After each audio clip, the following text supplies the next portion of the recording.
Morning everyone. Today we will be dealing with pericardial disorders. Pericardial disorders is one of the unique class of cardiac disorders. First, we will first see what is a pericardium. Pericardium is basically the layer that covers the heart, and there are two layers of pericardium: the parietal pericardium, the outer layer, and the visceral pericardium, the inner layer. Basically, between these two pericardial layer, we will have 15 to 50 ml of fluids, that is for the lubrication of this layer. So what is the function of this pericardial layer? There are multiple functions.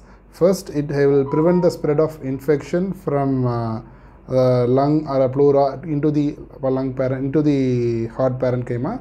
Secondly, it will prevent the rapid enlargement of right atrium and right ventricle during IV fluid overload or during exercise. Thirdly, it will keep the heart in its position. So these are the three main functions of pericardium. So what does a congenital absence of a pericardium or a complete removal of pericardium do? Mostly it will be asymptomatic.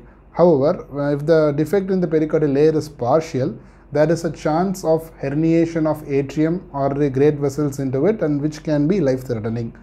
Okay. First, we will be dealing with acute pericarditis. So what is acute pericarditis? It is the acute inflammation of pericardium. It has got 5 classical findings. First is the chest pain. Chest pain in a case of pericarditis is usually retrosternal. It will be severe. It will be pleuritic type of chest pain. It will be aggravated on inspiration. It will be aggravated on sitting and leaning forward, and it is relieved on lying down in the supine position. This chest pain has got characteristic gradation to the trapezius or to the shoulders or to both the arms. This is the chest pain of acute pericarditis. This will be associated with characteristic pericardial rub. 85% of acute pericarditis will have the pericardial rub. It is best here at end of expiration in sitting and leaning forward position. It has got 3 different sounds: scratching, grating, and grasping sounds. This is the classical pericardial rub. Then you have the ECG findings of acute pericarditis.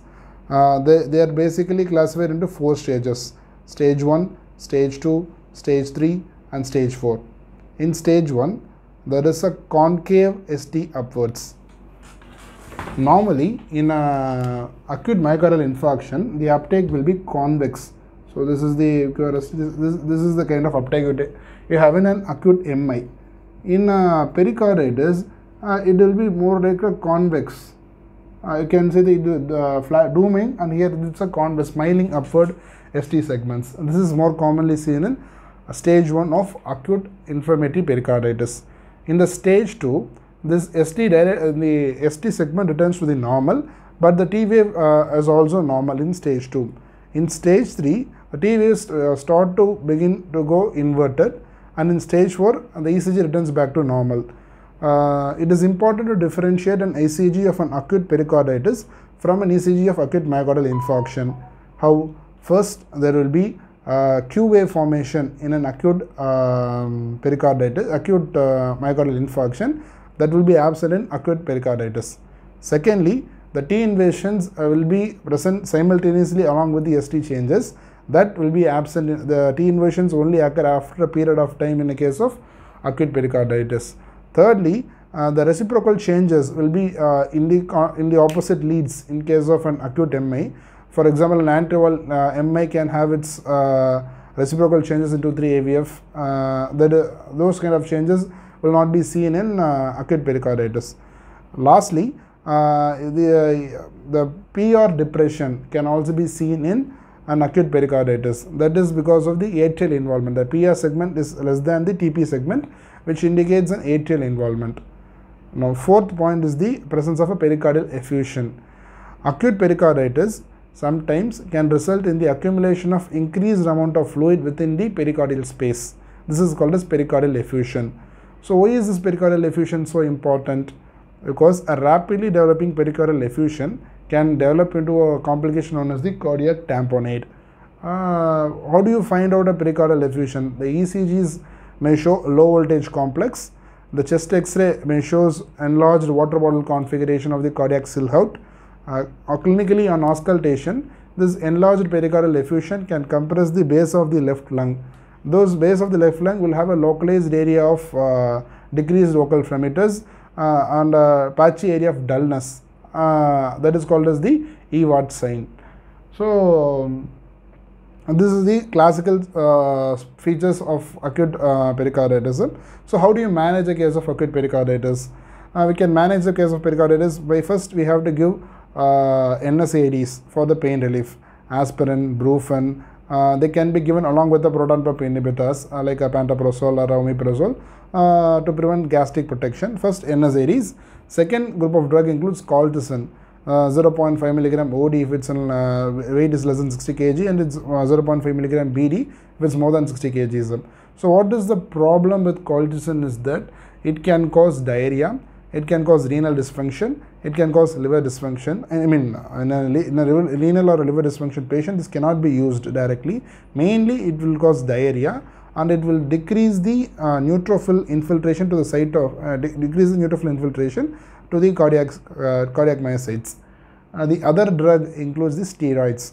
Once the patient is on NSAIDs or on the colchicine, if it's not responsive, you can try for steroids, namely prednisolone, 1 milligram per kilogram per day.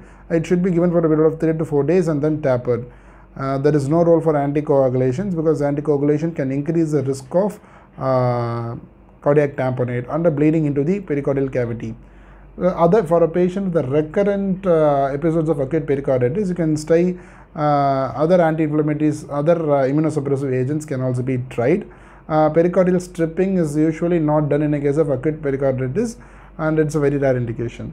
So we will now deal with the most important topic. What is the cardiac tamponade? So what is a tamponade basically? Tamponade means there is accumulation of fluid between the two layers of the pericardial cavity, between the pedal pericardium and the visceral pericardium, in a sufficient quantity to cause serious obstruction to the ventricular inflow. So what does it means? If it is an acute case of acute fluid collection, some 200 ml itself will prevent the dilatation of the ventricles. See, the ventricles has to dilate outwards. So for which there should be a stretching of the pleural of the pericardial membrane.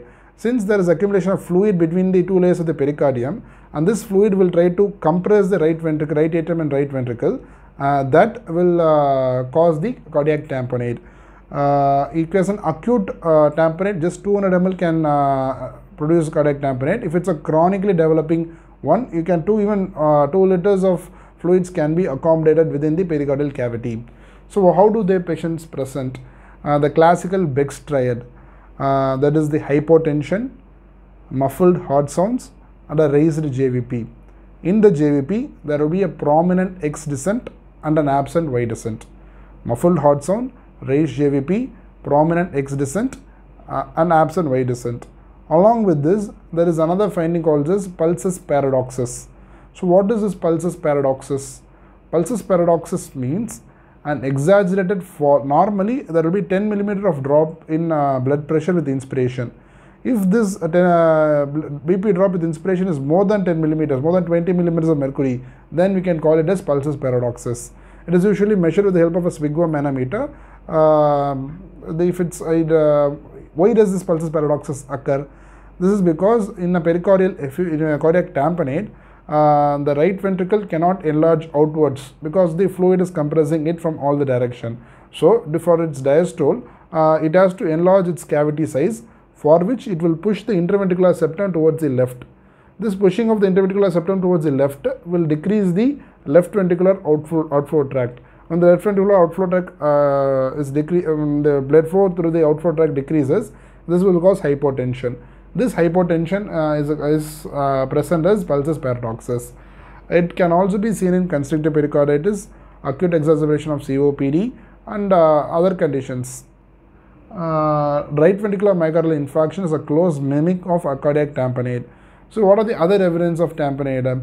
Any patient with a rapidly developing hypotension, with a raised JVP, with an enlarged cardiac silhouette, with a low voltage ECG complex and an electrical alternance. Think of cardiac tamponade. So how do you investigate a cardiac tamponade patient? 2D echo is the most important investigation. it can identify the echo-free space between the LV and the pericardium.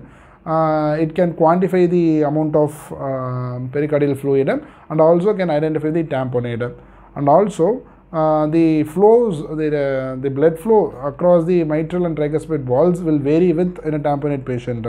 The flow across the tricuspid wall and the pulmonary wall will increase with inspiration. At the same time, the flow across the mitral wall and the aortic wall will decrease with inspiration, and the opposite also occurs. So how do you manage it? And there is also a late diastolic collapse of the RV free wall. Okay, so how do you manage? Simple, just take the fluid out of the pericardial cavity. You have to do an emergency pericardiocentesis. It can be done by a subsified approach or a parasternal approach, or sometimes if it's a loculated effusion, you have to go for a thoracotomy and the subsified approach. The fluid, if it's bloody, you can think it of in terms what are the causes of pericardial effusion in cardiac tamponade. Mainly it is because of bleeding into the pericardial cavity for an aortic dissection, following a trauma, following anticoagulation use, following a tumor or a tuberculosis, following idiopathic pericarditis. So to identify these causes, you have to send the patient for culture and sensitivity. You can do cytology for malignant cells. You can look for RBCs and WBCs. If it's a frank blood, you have to think in terms of tuberculosis, or you have to think in terms of tumor, or CKD, renal dysfunctions. So this sums up our cardiac tamponade discussion.